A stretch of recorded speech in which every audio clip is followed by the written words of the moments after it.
Hi, everybody. Barry McGuire here for Barry McGuire's Creative Real Estate Education Group. Donna says I don't introduce myself enough, so I am Barry McGuire. Lawyer for 45 years. I love creative real estate, and that's what our group is all about. So today we're going to talk about and try and answer some of the questions about creative real estate that we get, that our focus team members get. They get versions of these questions all the time. I get them. Donna gets them. Anybody who's doing creative real estate has versions of these kinds of questions. And so that's what we're going to do today. And it's kind of in aid of our one-day program that's coming up on Saturday, July 17th. And that is a day to learn about the 5 creative strategies: rent-to-own, RTO, assignments, wholesaling, fix and flip.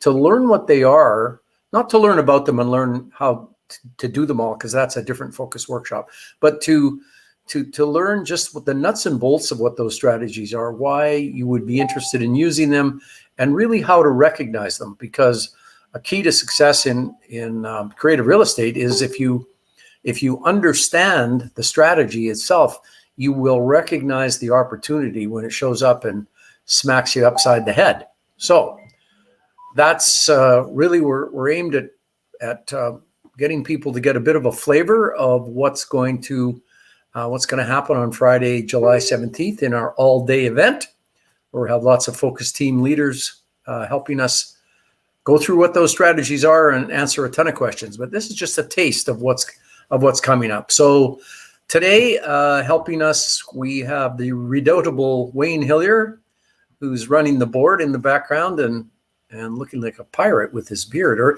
at least he's in the playoffs. He probably is cheering for Montreal, and that'll be his last chance tonight. All gone tonight, yeah. Oh, God, tonight.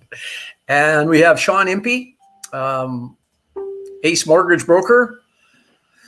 Shaune really knows his way around mortgages, including understands and has personally participated in numerous creative strategies. Always better when you're working with a professional who, when you say, I have to do a takeout on an agreement for sale, he doesn't go, huh? That's not a good sign. Shaune wouldn't do that to you. Neill Taniguchi may be showing up. Yes. Andrea is not showing up today because Andrea, now that she is a licensed real estate agent and a licensed property manager and an entrepreneur of some magnitude, is going like a son of a gun, and she has other fish to fry today, as my sainted mother used to say. Just showing you how old I really am. Other fish to fry. So we're going to start with Wayne and Shaune and get into some questions. So Donna, I've got a list of questions here that we've heard about from various folks, team members. I'm just going to dive into these and get going. What do you think? Okay. Yeah, let's start with this one. This will be good for both of you, both for Wayne on the side of somebody who might be interviewing someone who wants to do an RTO or rent to own, and Shaune, who's being asked to look at a rent to own applicant on whether or not they'll actually be able to get a mortgage somewhere down the line. So the question is, how do you look at an RTO applicant that is either in bankruptcy now, or I guess a different version of that was has been bankrupt but has actually formally 2 weeks ago, we'll say, come out of bankruptcy.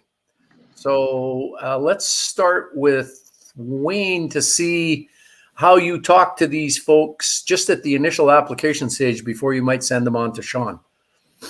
You want my personal opinion?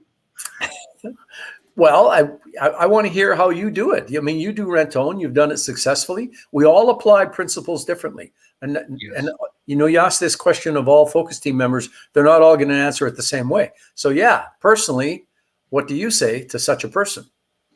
Well, I'm going to tell you, I mean, Shaune's going to be able to explain it a lot better once he gets an opportunity. But when I'm looking at it, I'm looking at the likelihood of their success. And when a bankruptcy, even, bankruptcy just finished, that stays on your credit for 7 years, I believe. And then after the 7 years, you need to build up your credits again. And only a certain amount of lenders are going to touch that tenant buyer.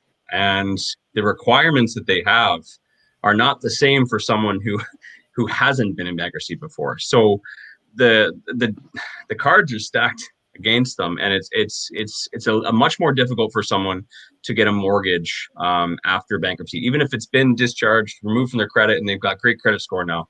Lenders will look at that they had a bankruptcy before, and it's more difficult. And Shaune will be able to kind of touch on that a little bit more. But just from my experience and from my research, I just decided that I avoid it personally because I don't want to set unless of course we can talk to a broker, and a broker can say, yes, indeed, I can guarantee this person will be able to get it if they meet all these requirements. But I don't want to set someone up for something and then them fail. I have an obligation to make sure they succeed. Yeah, we always talk about win-win. We want our the people we partner up with to be successful, and if that's the way it seems to you and that's your experience, I mean, you might say, well, listen, this is my viewpoint, but let's get you to talk to a mortgage broker who understands this thing. You send them off to Shaune. Hey, Neill, how are you? I'm good. How are you guys? We're all good. Well, I shouldn't say that. I mean, Wayne, Shaune, how are you? Awesome. Good. All right. Well, Neill, we're just talking about bankruptcy, and if you have an RTO applicant who either has been bankrupt, but they're out of it now, they're actually finished with their bankruptcy, or they're still in bankruptcy. Wayne's position is that it's very difficult for such a person, no matter where they are in that, and doesn't want to set them up for failure. But we're going over to Shaune now to see how it looks from the mortgage brokerage end for those two scenarios. So Shaune, illuminate us. Well, as Wayne said, the rules are different for different banks. So some want you to be discharged, obviously, anywhere on the ACE. So, or the alternate side. Some will do it as little as 2 years after bankruptcy if you've reestablished and got yourself back on track. Some are 6 years, so depending on the lender. So some won't do bankruptcies, period. Some of the monolines. Some will not do bankruptcy if there was a property involved. But if there's no property involved, then they're a little more understanding. The circumstances have an impact as well. Quite often you see bankruptcy because of divorce proceedings. Something happened, so that's a life event. It's not doesn't show a habitual credit abuse or something like that got you into bankruptcy. You just quit paying your bills and said, okay, I'll just get rid of all these by declaring bankruptcy or something like that. So they really look hard at the person. It is possible to get mortgages after a bankruptcy. So a lot of other things to play. If it's something really complicated and stinky, then I usually send it off to my credit repair expert so that he can have a good look at it. And he'll say, this person, if they follow the plan, will be eligible for a mortgage in X years, 3 years, 2 years, 5 years, whatever it is, and take that into account and evaluate how likely that we think they are to proceed and follow a plan to get themselves on the straight and narrow. Okay.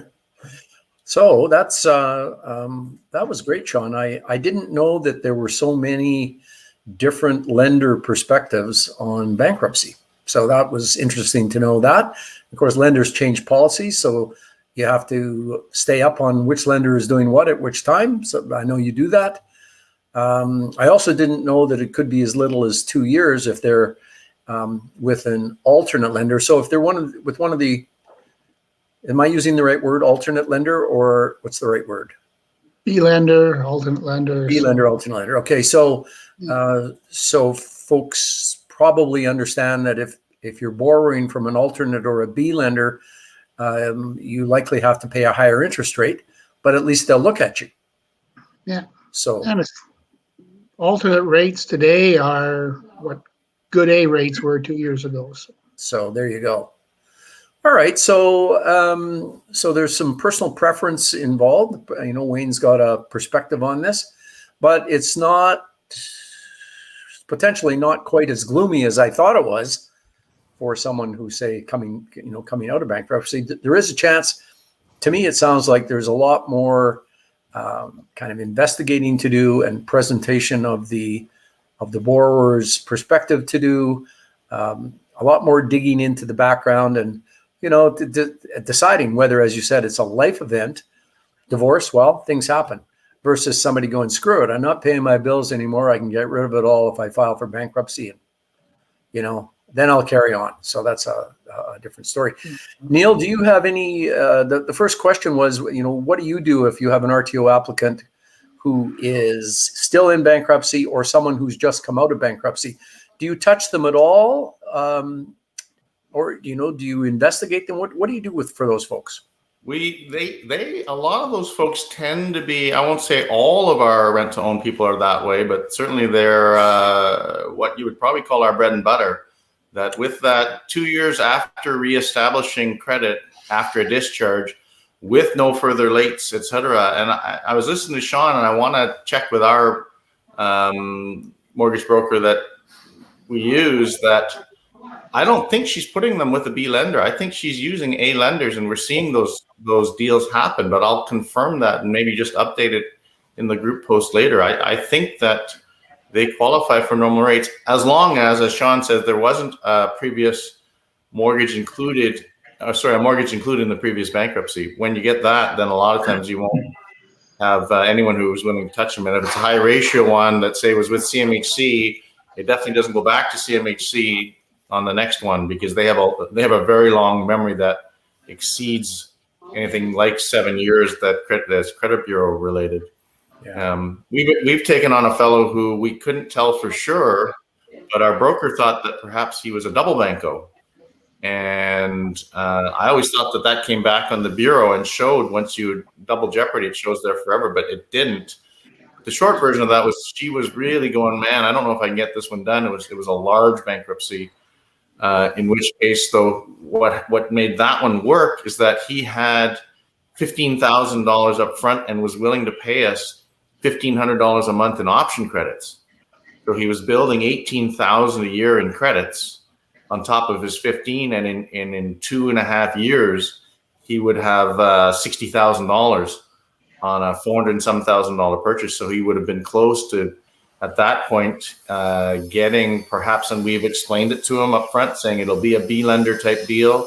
You might be, again, like Shaune said, where rates were a couple of years ago is a great way to put it. And we might have to layer something on that, but we think we can get this done. And as long as we've explained all that to them, that says, here's how it's going to happen, and they're okay with it. As long as that opportunity for success is there, then we'll move forward. It's a different way of saying that. For example, we turned down a lady once who had $30,000 upfront to give us, but she was on a disability pension income and would never have qualified with the banks for a mortgage. And we said, someone will take your money, but unfortunately, that's what they're going to do. They're going to just take your money, and you'll be back out in the street within a period of time. So there's no chance we're not going to go forward. That's for sure.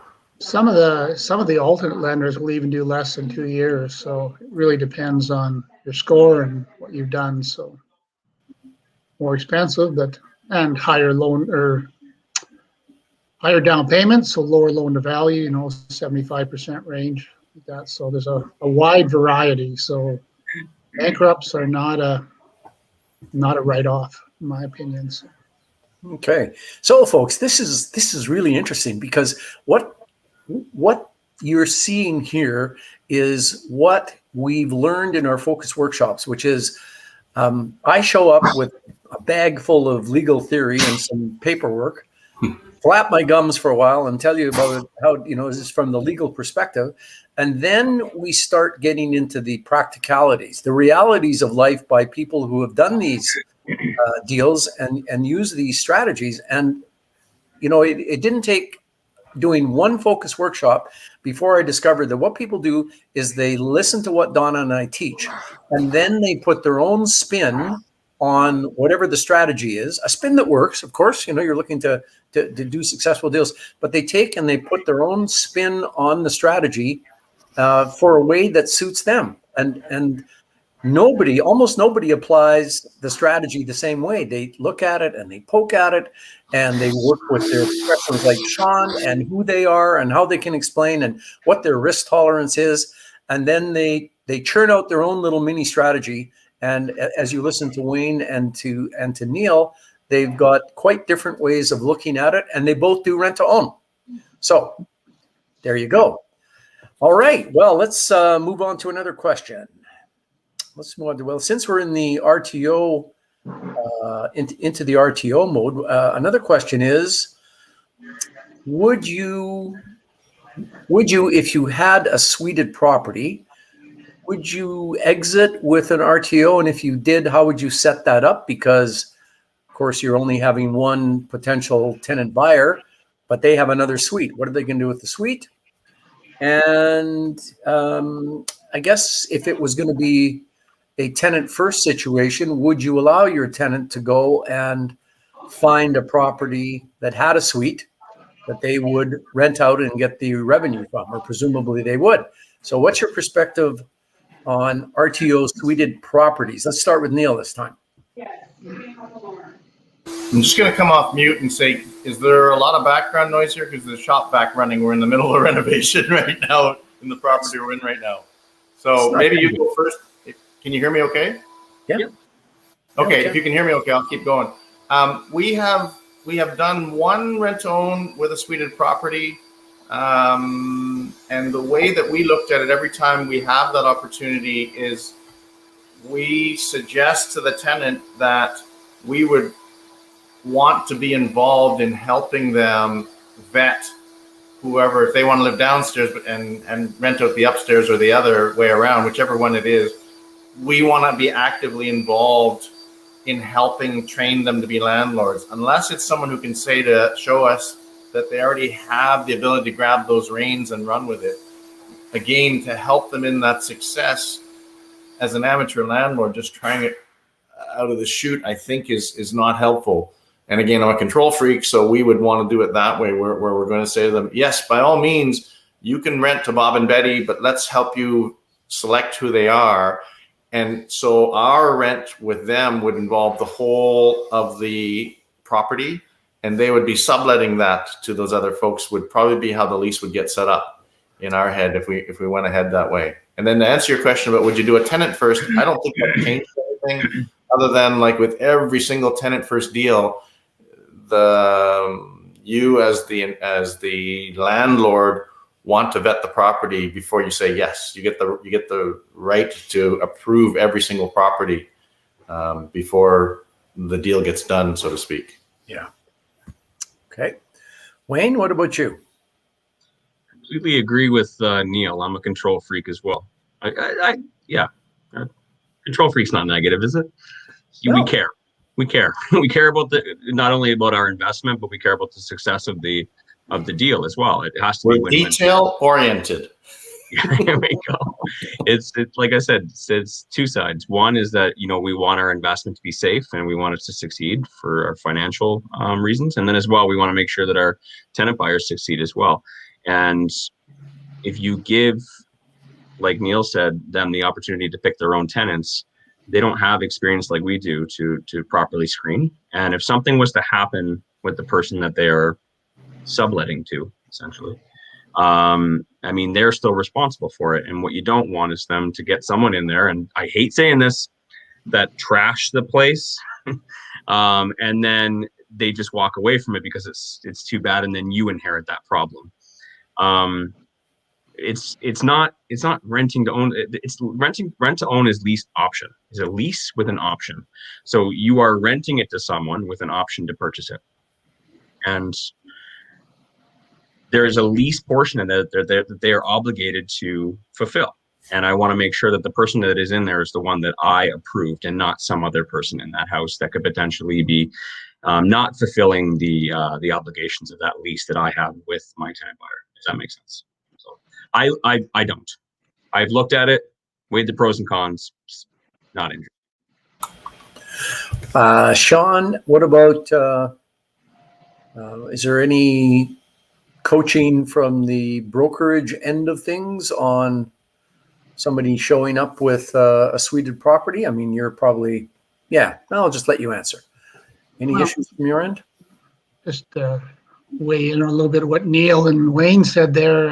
You got to think about the RTA, the Residential Tenancy Act, and who actually is in control of this property. So if you have to evict somebody, if it's a sublet, then you got to have your upstairs tenant, so to speak, has to take care of all that kind of stuff. So I haven't done any myself that way, but I think if I was doing it, I would like to be the the property manager, and maybe I would charge something for that. As far as the lease option tenant, it would having that rent from downstairs is going to go a long ways towards helping him qualify for that mortgage, so he can get in for less income. So that would be a bonus for them to get 50% of the rent back towards a mortgage, and probably give another $100,000 a mortgage they could qualify for. So it sounds like it's a possibility, but you definitely want to make sure that the right tenant is in there. So our two control freaks will help out. I mean, our two detail-oriented focus workshop team leaders will pitch in there and make sure that this inexperienced tenant buyer gets the right tenant in there. And if you get the right tenant in, having a tenant buyer would certainly help on the mortgage qualification. Neill, you had something else there? One other thought that occurred to me as Shaune was mentioning that is that if it's a suited property, for it to be recognized by the banks and CMHC, it likely has to be a legally suited property. Legally, not illegally, and legally. And A property that is legally suited. Right. Yes, that's likely true. And on that front, the free and easy days of anybody could have an illegal suite, and you pretty much have to be renting to Hell's Angels before the city would come along and do anything. I mean, those days are gone. Most municipalities are much more proactive now about inspecting, realizing there are illegal suites and giving notice that you can't do that. They're helpful to put safe legal suites in. So, I think, yeah, absolutely, it has to be a legal suite. Unfortunately, all of that is moving in the right direction, both from municipal attitude and the ability to fairly easily discover whether or not you do have a legal suite. So, Wayne, did you have something else there? No, just scratching your head there, though. Yeah. Way too That risky. could be legally suited. Yeah. Delay. To take a property that's illegally suited, legalize it, which raises the value of it, which helps your rent-to-own tenants and or gives the landlord, the rent-to-own landlord, a bit of a lift in the property, selling it to them, create more win-win that way, and helps them in qualification too. Yeah. So there's some real upside properly done. And details, folks, anybody who's listening, who's just kind of dipping your toe in the water, there's lots of checklists to help you through these things. There's steps to go through, and the folks who are detail oriented and who never miss a point on the checklist and who really accomplish all the diligence that any situation demands, that's what brings success. And we emphasize that in all our focus workshops. Really important. All right, moving on to assignments. Assignments are very popular. I get so many questions from some of the writing I've done, from my blog and from my website. I get tons of questions about assignments. And I think it's because people see or believe they see that they can find a property, get it under contract, and then sell it and make some money doing it without ever having to close. And therefore, it's a really no money down. I'm 18 years old. I'm breaking into the real estate market, and this is a place to break in because I don't need any money to do it. So that's the reason I get so many calls. But one question that comes up on assignments, or wholesaling as it's more often described, is how do you figure out what your assignment fee is? If you get a property under contract for a lower price, and you think it's worth more, and you find a third-party buyer to purchase the property from you and pay you more money than you would have paid, how do you decide what you're going to charge them? What's the assignment fee? Wayne, let's start with you. My answer to this is always, it doesn't matter. It's if the deal is good enough, then including your assignment fee, then it doesn't matter what the assignment fee is, right? So what you want to do, like you said, is to try and find a property, an opportunity, property at an opportunistic price, at a low value, where you can add value, and then or not add value, and then sell it to someone sell it to someone else, and then they can go and make profit off of it, right? Sorry, I was typing this question out while you're talking, so I was hardly paying attention, so I wasn't really ready. But if your price with the assignment fee included is still a good deal to your end buyer, to the person you're assigning it to, doesn't matter. So, I've told other people, I mean, you don't necessarily even have to say what your assignment fee is, just say what the price is. And if that price, including your assignment fee, is still a good deal, then it doesn't matter. So focus on making sure you're finding a good enough deal with your assignment fee included. And if that means that you can only charge a $2,000 assignment fee, then it's $2,000. But if you got a large enough spread that you can charge $20,000 assignment fee and the deal is still good, then charge $20,000. Okay, Neill, what do you think? I think everything that Wayne has said is spot on. You take the basics of what you learn in the course about assignments and wholesaling, and really how long is a piece of string? If someone in your family was to have given you a property, does that mean you should only make $5,000 on an assignment and sell it to someone else? Well, no, it's worth what it's worth. It really doesn't matter what you paid for it, right? It could be that you got yourself into a deal and you needed to assign it to someone else because all of a sudden there's a better deal that comes along. And what if you took a $10,000 pill to assign that? I don't want this property anymore. Wayne, take it. I'll sell it to you for $375, and I put it under contract at $385. You could actually lose money assigning a deal. You don't want to make a habit of doing that, but if there's a bigger picture reason for doing that, giddy up. And that's very similar to wholesaling in any industry. There's no set amount that should be made. And again, if you watch some of the pros who do it, they never say price includes my fee or I would like to make this. They just say here's the price. And I know that there are some folks who are in your group, Barry.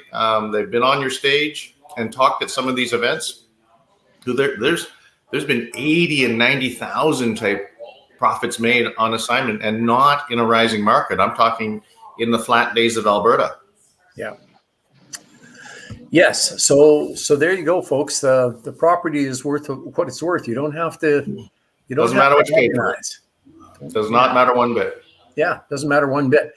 And yes, there are deals out there where you find properties that are extremely undervalued. And so don't get us wrong here. That's not every assignment deal, and far from it. I mean, a deal where there's $90,000 in it, where it's 90 undervalued, would be pretty rare, but it comes up often enough that we get to talk about it.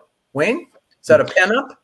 Yes, it is. As well, I mean, you can't be too greedy. If you got a nice large spread and you're like, oh, I'm going to take half of that spread, then it might take you a little bit longer to get rid of that deal or to sell that deal too. So if you make it more appealing to your end buyer and maybe not so greedy, instead of taking 40,000, you take 20,000, then you'll be able to move it a lot faster.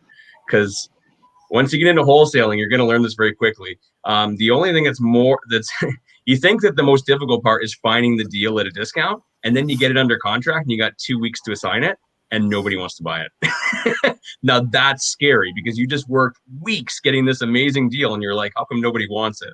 So you got to make sure that this deal is still really good. And sometimes you might have to leave a little on the table in order to make sure that you're actually being able to sell it. Yeah. All right. It's got to be a good deal. Leave some meat on the bone, as they say. The other thing you got to make sure is that your buyer is going to be able to go to the right lender that'll include the assignment fee in the purchase price. Mhm. And some will do it and some won't. Some lenders will only mortgage based on the original purchase amount. So assignment fees out of pocket. Mhm. But I did one here a couple of months ago, assignment with purchase plus improvements all rolled into one. So original price paid for the house, time you got the mortgage on it, and the purchase plus and the assignment fee and everything else, it was like $30,000 more than what the guy paid was what the mortgage amount was.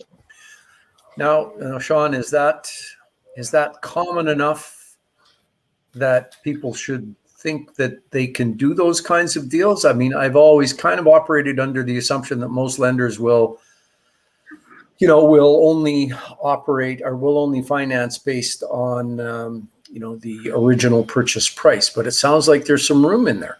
Well, I don't have a lot of people come to me with assignment deals, but this one I did from somebody we know really well who assigns lots of properties. It was $20,000 assignment fee on $280,000 price that he had under contract. So Nice. something like that in that range. So we had a $300,000 value, plus we added $35,000 for purchase plus. So we were operating on a $235,000 value for mortgage purposes. Okay, folks. So as you've listened to this, I hope you're beginning to see that that understanding how these strategies work and actually putting some of them into practice is, a really good teacher. There's details to this. They have their complications and nuances that you need to understand, and you also need to have someone like a Shaune who understands these deals. I mean, there's mortgage brokers who don't know what an assignment is and who would just say, no, you can't do that.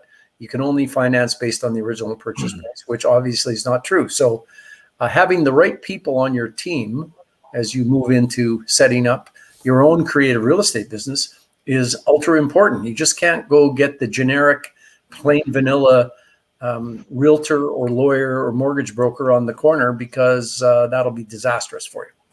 All right. Barry, for the folks watching who are working on BC properties and working with realtor and MLS, the standard boilerplate BC real estate contract has a clause with regards to assignments that typically says they're either not allowed, or if you actually do get one, that any profit from that goes to the original seller, because of what happened in Vancouver a number of years ago. So be aware, if you come across a great deal in British Columbia that you put under contract through MLS, you either have to have those clauses stroked out and initialed, or you have to figure out a different way to do it, and then transfer tax can come into play. So be careful depending on your jurisdiction if you're playing assignment game.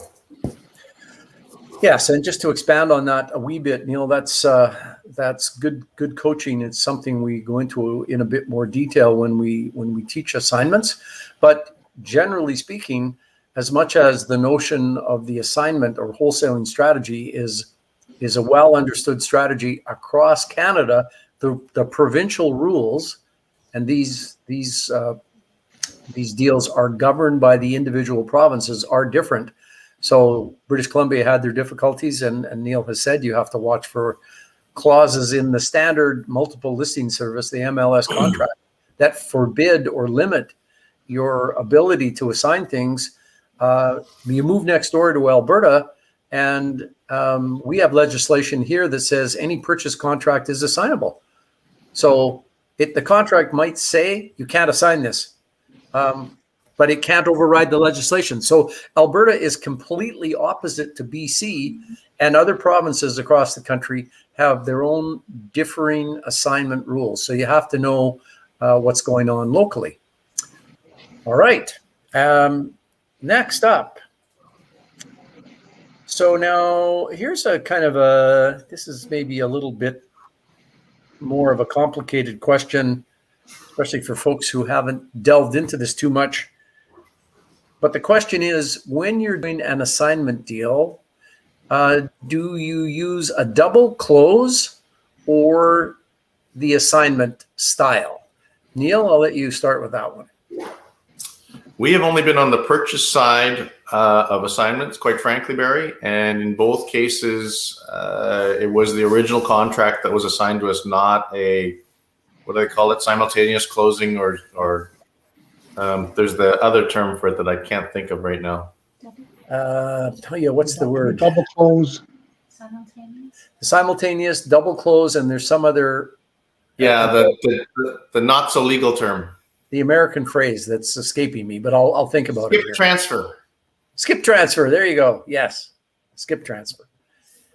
So you've done assignment deals. You haven't ever done the double close, which is where you would actually close on the property and get it in your name, and then in turn you would sell to your ultimate buyer. So you haven't done that. Wayne, what about you? I mean, Sean's going to be the best person to really touch on this, because the main reason that there's an issue is because most lenders don't like to see double closes. They don't like to see assignment contracts attached. So what I've done is when I've assigned a contract, or when I was assigned a contract, we just cross out the original name, add in the new buyer's name, initial it, have the seller initial it, and just be done with it that way. And then just pay cash for the assignment fee. So, hey, here's my purchase contract that I have under conditions. You can buy it off me for $10,000. They will give me $10,000, and I will cross my name out, add their name on. They add, and then everybody initials, and it's done. That way, it's much cleaner. I mean, it's obviously a messy contract now, and you got to go back to the seller and say, "Hey, there's this new person taking over this. Please initial here." It's a little messy, but it's the easiest way with pleasing the lenders. And Sean's going to have a lot more to add on to this. So what I did recently, it was a straight close. So it's the original contract plus the fee, and just sent all the docs in with the assignment paperwork all done up, and there was nothing for the original seller to do. So Interesting. it worked out fine. So The assignment contract was attached? sorry. The assignment contract was attached to the... Yeah, so I had to supply the assignment documents there to give to the lender to show that there was an extra $20,000 included. So And the lender accepted it. Wow, that's cool. yeah. So, I suppose it would depend. It really, from what my understanding is, it depends on the lender. Now, if you're just going for something turnkey, and you're going with an A lender, in my experience, or from what my research, it was a little more difficult. I think if you're doing B lenders or private lenders, and it's a flip, they don't care so much. this was a A lender. Interesting. Well, the more you know. Do you want to share? A lender? No. Okay, fair enough. well, good luck, everyone. I don't want to say this because next time they might not do it, and then someone will say, "Well, you said on Barry McGuire's that workshop that this lender would do that," and I said, "Well, this was a very strong, high-income client that was buying the property, so it was a very strong file. So that may have, and the appraisal came in, well over the price of the assignment and the property added together. The appraisal was quite a bit higher, and there's ways to get your appraisal to work if you know what you're doing." So, So, folks, when we talk about these questions and mull these things over and have our discussions, it's really broad brushstrokes. We're generalizing. We're kind of roughing it out. It's an outline. The devil is always in the details, and you just heard Shaune say that. You had a very, very strong borrower applicant. There was lots to be said about why the bank would accept Sean's applicant and where they wouldn't in 5 more cases where the guy wasn't as strong or there wasn't as much value in the property. So Apparently I'm not a strong applicant, is what he's saying. Well, I don't know. Read between the lines here. That, Wayne. I mean, you're a nice guy and all that, but that's not fair. Poor Wayne. We're always beating him up here. Anyway, I appreciate what Shaune is saying. You have to, you can't make blanket statements because for things that people aren't really familiar with, as soon as you start talking details, one detail gets plucked out of a conversation, probably misremembered or wrongly repeated, and then somebody's running off in all directions on a mistake, on what they didn't really hear, and that's just bad. So I think Shaune is probably right in keeping this close to the chest because of all the things that he just said. So we talked about that one. Next up, there's a question here. Can you do an agreement for sale, or an AFS as we call it, on a multifamily property? What do we think about that? Neill? The answer is yes. You can do it on darn near any property, commercial, single family, multifamily. We were offering out AFS for a while on a multi joint venture deal that we had up in Edmonton. I think he even used to try and sneak it into the conversations on these things with you. Now I just say it. So Yes. What about you, Wayne? Have you run into any multi AFS deals? Not personally, but I've heard enough stories of people doing it successfully, and yes, absolutely. If anything, AFS is more common in commercial than it is in residential, quite frankly, because the realtors are more versed in the strategy on how to work it. Yeah. That's my view too. That the residential end of it, where lots of our folks operate, is, we're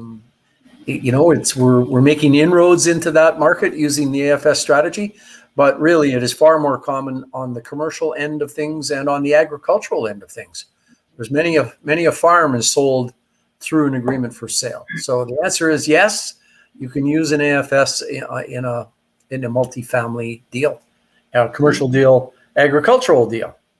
Yeah, I had a client just bought a 12 unit in Saskatchewan on AFS. So he was on one of the groups here, and I don't think it was yours, Barry. I think it was somebody else's group there. He was on there telling about how he did it and everything else. There. Yeah, no, that was Sahel, and he was on Sahil Sharma. Yeah, he was on this one and talked about it.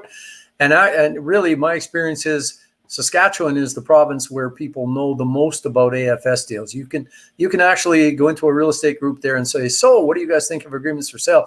And 10 people will line up and tell you which AFS kinds of deals they're doing. So it's quite well known in Saskatchewan, quite well known in Alberta, but not as much as Saskatchewan. And then the knowledge kind of goes down across the rest of the country. But we're making inroads across this great land. This is kind of fun. A couple of questions here.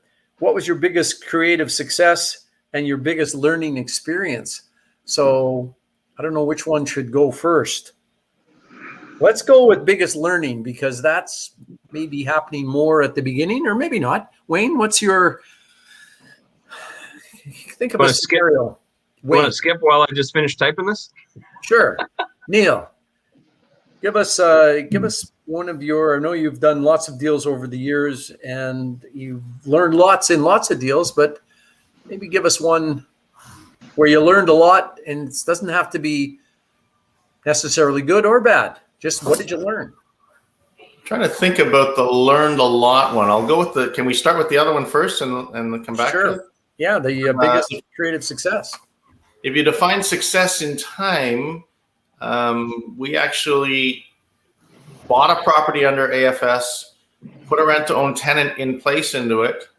We were told that they were 6 months to a year and maybe 2 years to qualify. They were carrying another property at the time, which is why they couldn't qualify.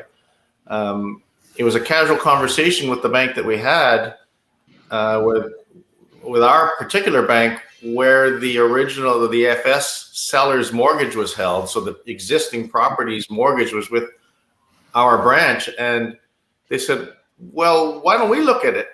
And the short version of it is they turned and they qualified the tenant buyer to assume the existing contract and we turned that house in 23 days. It was never to be repeated again. Oh, Right? wow. Yeah. Bought by way of AFS, sold by RTO, and closed it out in 23 days. Closed it in 23 days on an assumption. Wow. That is unheard of. That's a big one. So, folks, there, as we said before, when we talked about $90,000 assignment fees, yes, these kinds of deals do exist, but this is the only one Neil's ever done like that, right, Neil? Yes. So In that quick, that's for sure, right? We've closed deals very quickly. You know, when you get that, we buy houses cash. We've closed a house before in 36 hours from the time we put it under contract to the time the money swapped hands with the lawyers, because the seller had a nasty second mortgage with, you know, one of those probably jingle on the radio type mortgage holders, and the renewal fee was coming, and I think the renewal fee was $5,000 or $10,000 to go another year on it. So we went, we got to get there right now, because that money was just going to vaporize. Yeah. I'm still thinking about learning lessons, because there's more than one, that's for sure. That's Wayne, do you want to dive in on either of those, your biggest success or your biggest learning experience categories? I think they're the same deal. My biggest learning experience, I think it was the aha moment that I had that everybody looks at agreement for sales as a no money down, low money down way of getting into real estate. You don't got any money, you don't got to do financing. And they all look at it for purchasing, but they never look at it from a selling perspective. And there's just as many opportunities from selling as there are from buying. And I mean, these creative strategies or solutions, whatever you want to call them, they're solutions to sometimes problems. And, you know, if you got say a flip or a property that you can no longer hold and you can't seem to sell it, an agreement for sale is a great solution because you can set the terms. So, you know, that was the big aha moment for me. And, you know, I've since taken that and applied it to different circumstances where I can sell properties with agreement for sales, and I can make it win-win. Not just for me and selling the property, but also for someone else to get an opportunity to come in for less requirements that they would normally have to do, for, you know, down payment, for financing, et cetera. So we had one particular property. It was a very creative deal as is. And then our goal, our exit strategy was to sell it, and the market did not agree with us. Value went down slightly. The renovation didn't go as planned. It wasn't to the standard quality standard that we were expecting. So therefore, the value went down, and it was a big bummer. And what I realized is that I can create an opportunity here where I can offer to sell it with seller financing with an agreement for sale. And we made it a 10% down payment for 3 years, and the price was slightly inflated. And so the buyer, that helped me out immensely because I got the price that I want. And the buyer obviously got in for 10%. That person couldn't qualify for a mortgage at that particular time because they were self-employed. So they were able to get into the house. It had a secondary suite. They were able to rent it out and live in the top unit. And then what I did was I charged an additional interest rate spread. So I had my underlying interest rate on my financing, and then I just charged a slightly higher interest rate. So it created, well, it's a variable rate. So at today's date, it's like $400 or $500 a month in cash flow, plus the profits that we added on there. So I have to wait for a chunk of my money at $60,000, $70,000 for 3 years, but I'm making $500 a month in extra interest in cash flow. So the return I get on, I don't have my math figures because I'm on the spot, but if you think about $500 a month, $6,000 a year, 3 years, $18,000 on $60,000 that I'm waiting on, that's 30% return on equity per year. Sorry, it's 30%. 30% over 3 years, so 10% per year, whatever it works out to be. I'm just throwing numbers out there really quickly, but for me that was a really great return for waiting for my money. Plus, I get the price that I want. So, really cool way to structure it. That's good. That it's a great way to take what people think of as a purchasing strategy and turn a kind of unexpectedly bad situation for you with the quality of the reno and the pricing into a real positive. That's a great application of the strategy. I really like that. Let's move over to Shaune. So we talked about Shaune as a mortgage broker, but before Shaune was a mortgage broker, he'd been investing for years and years, and Shaune has a decent portfolio of his own. So he's an investor in his own right, and he's taking off his mortgage broker hat. Do you have any comment, Shaune, on your greatest learning experience or greatest success as an investor with creative strategies? You know all about my learning experience. Well, Shaune, I made it onto Tales from the Trenches. Yeah, you did, but I think it's probably better if you say rather than me. So I had an agreement for sale with a seller in a property here in Edmonton for $300,000, and she had a line of credit on this thing for like $260 or something in that ballpark. So I put down the difference between the price and the line of credit, and came time to close and couldn't close. So I said, need another year. So I'll give you another $15,000 down, go towards, her line of credit theoretically. And so I'd owe her $15,000 less. And I actually did that twice to extend it. And then when it came time to close, surprise, surprise, she hadn't paid down the line of credit with the $15,000, and she didn't have the money to pay it down when it came time to close. So I was in a bit of a pickle. So I had to come up with the money to close. So yeah.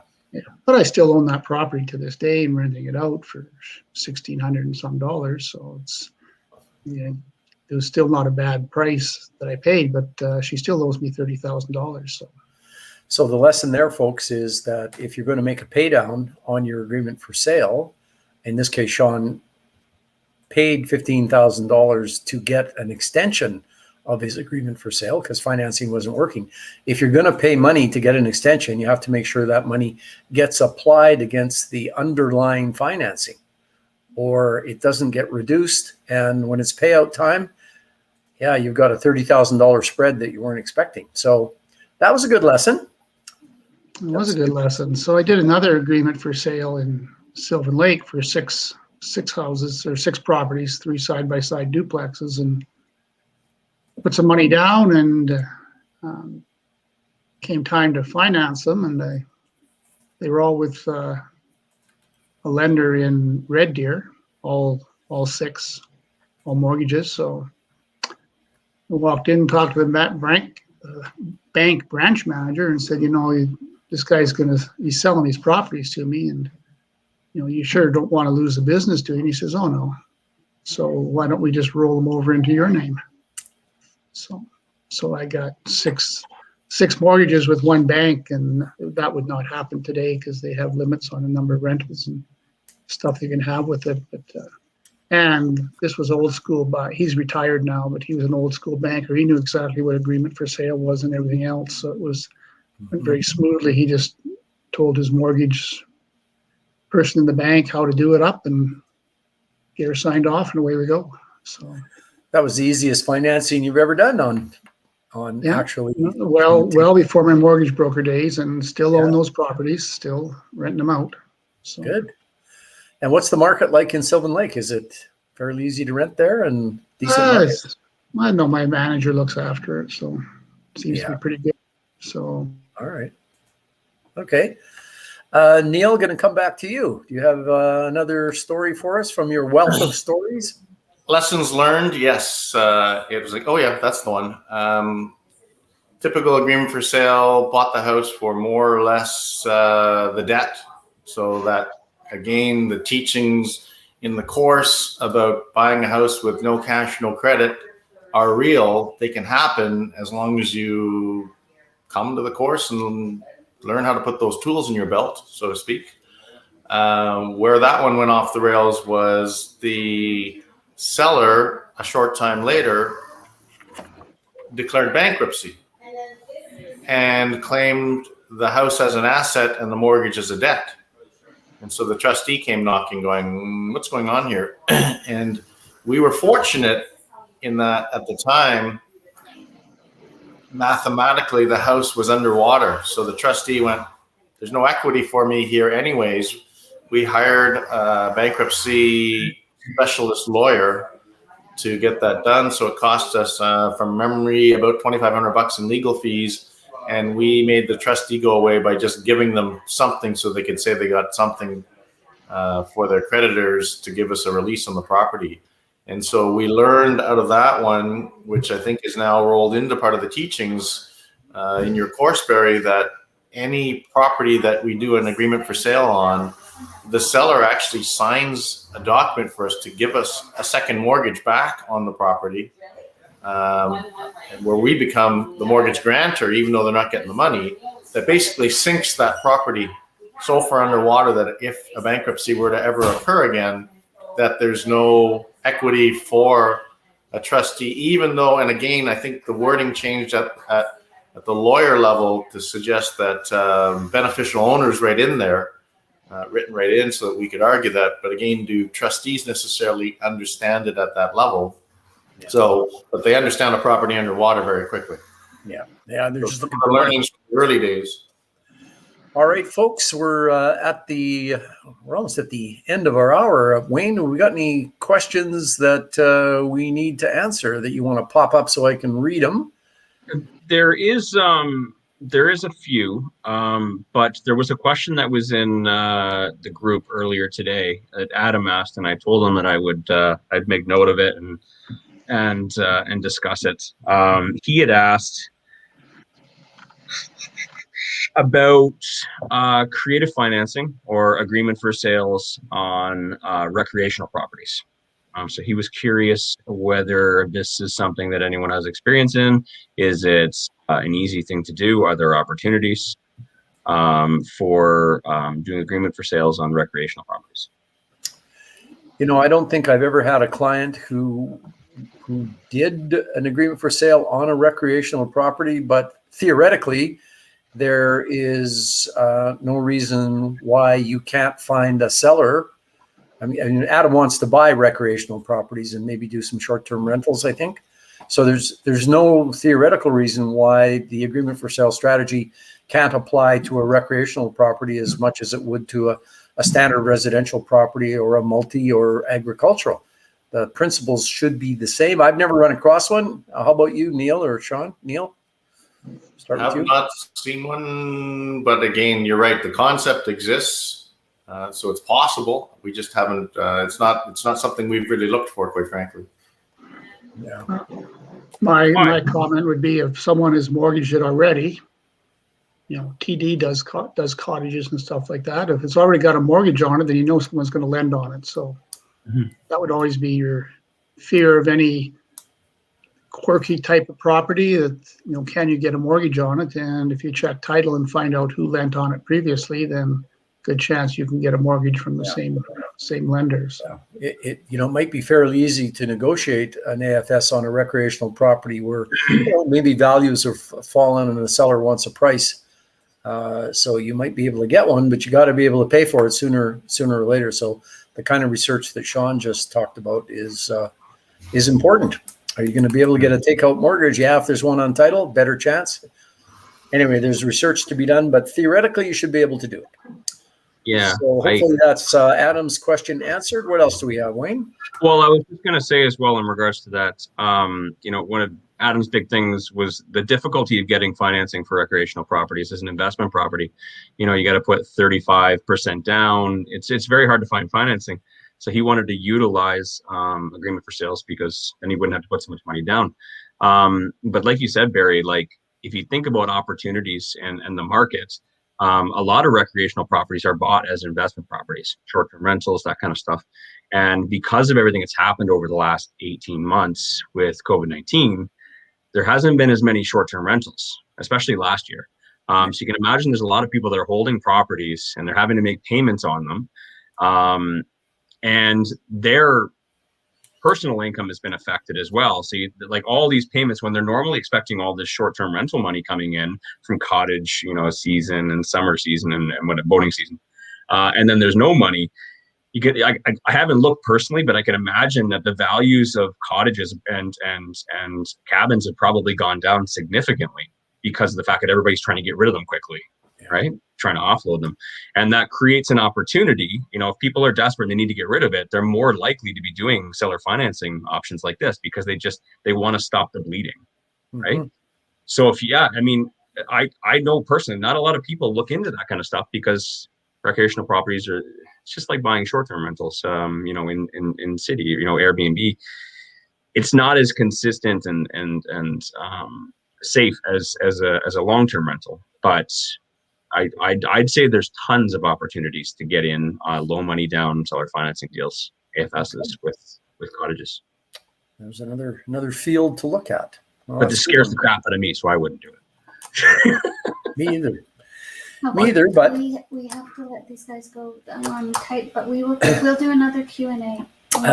Donna's saying that I have to let these fine chappies go. Oh, excuse me. Dear. Pardon me. Poor thing. I'm dying, so I can't answer any more questions. Sorry, folks. Very. No, I'm not. So we're not going another half hour? No, I guess we're not going another half an hour. This is, we didn't get through half the questions, so we're going to, excuse me. That's better. So we'll come back another time, folks. Obviously, questions are big. We'll come back and answer some more at another time. So at this point, I'm going to say Don't forget to look at. thanks to Wayne, thanks to Shaune, thanks to Neill. And yes, don't forget to look at the link if you're interested in showing up on July 17th and learning how to recognize those strategies so you'll have a good eye for the opportunities.